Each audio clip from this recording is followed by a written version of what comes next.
Hello friends, দেখো লাভ ক্ষতির একটি অঙ্ক, ইম্পর্টেন্ট অঙ্ক, পিএসসি এসএসসি পরীক্ষায় আসে। হচ্ছে এক পুস্তক বিক্রেতা 2000 কপি বই ছাপাখানায় ছাপার জন্য 3875 টাকা কাগজ, 3315 টাকা ছাপতে এবং 810 টাকা বাঁধানোর জন্য খরচ করেন।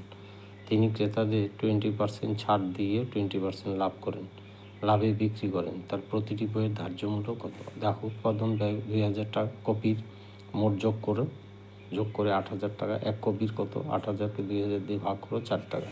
তাহলে আমরা 20% লাভে প্রথমে ক্রয় মূল্য 100, বিক্রয় মূল্য 120, 1 টাকা 4 টাকা হলে কত? এখান থেকে বিক্রয় মূল্য বেরিয়ে গেছে 24/5 টাকা।